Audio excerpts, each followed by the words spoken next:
All right, well, with a 30-year-old car comes 30 years of dirt. We already went through and took this little brush here and kind of brushed out a little, little cracks and things to get the dirt out of there. But if you have an air compressor handy, that's certainly what you want to use to get every little bit of dirt out of here to get that paint to stick to. What we did here is we pulled the dash cap off because there was a lot of cracks and all sorts of issues going on at the top of the dashboard. So we pulled the cap off. I'm going to hit the lower part of this dashboard with some of the Duplicolor prep spray. Clean off any of the grease and grime, dirt, 30 years of that. And we're going to let that dry. After that, I'm going to hit that with some more of the black vinyl and fabric spray. The unique thing about this as well is it has a Danvers nozzle on it. And what we can do with this is, since the dashboard has a lot of areas that it might be difficult to get to with the standard nozzle, you can actually change the direction of the spray pattern on the nozzle itself. And I'm going to go ahead and demonstrate that for you just to see what I mean. Hit this once, shoots a nice vertical pattern there. That's good for your wide areas here. And then if you wanted to change direction, the face of the nozzle, you can rotate it right there. And hit it again, and then it shoots horizontal pattern, just to get in any little area that you cannot get into with the standard nozzle. That's the unique thing about the Danvers nozzle, and also it's very easy on your finger. Your finger's not going to get tired when you're spraying it.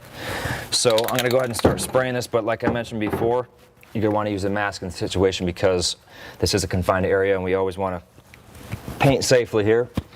And just like with any paint job, you're going to want to just go ahead and just hit a nice light coat.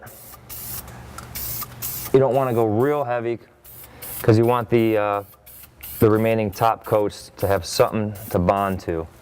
So I'll just hit it real light. I'll wait about 5 to 10 minutes and then go back and hit it again.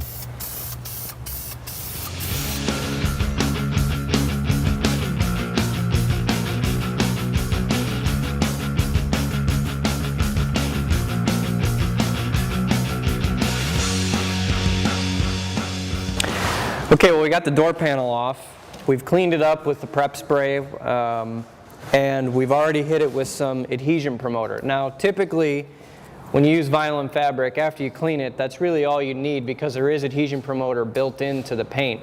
However, due to the age of this automobile, we want to make sure that that paint's really going to stick. Now, we're using vinyl and fabric because, obviously, this is vinyl, but also because this paint is flexible. It won't crack or chip with the expanding and contracting of the vinyl here. And also it's UV resistant, so it's not going to fade in the sun.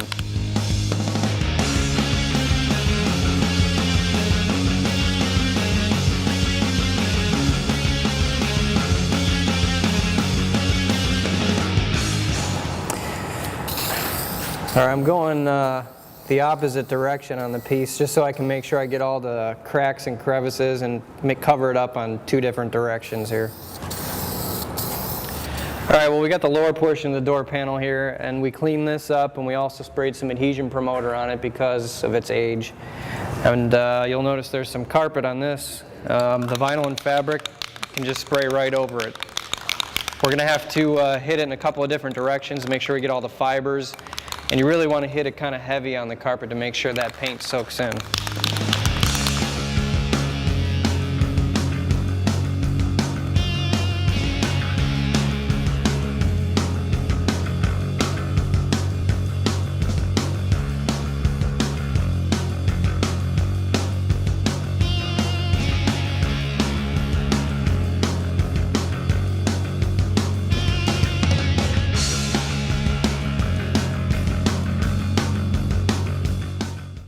Okay, well, we got our last piece of the puzzle for the interior here.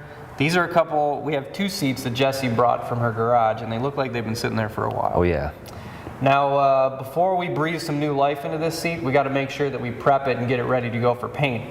And with any fabric, really any project, you want to make sure that everything is nice and clean before you're painting it. For this particular project, we're going to need to vacuum it, steam clean it, fabric cleaner, whatever you need to do to get the dirt and grime out.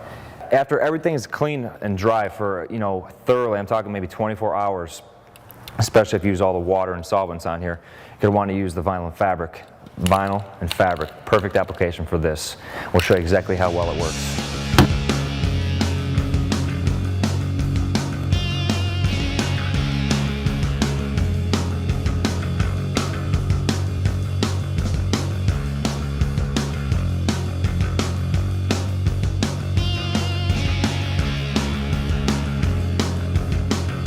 All right, Brian's going to start hitting the fabric first because the fabric is going to take a lot more than what the vinyl will because it's going to soak in. So we're really going to hit that first, make sure we have that covered, and then we're going to go around the vinyl and hit that.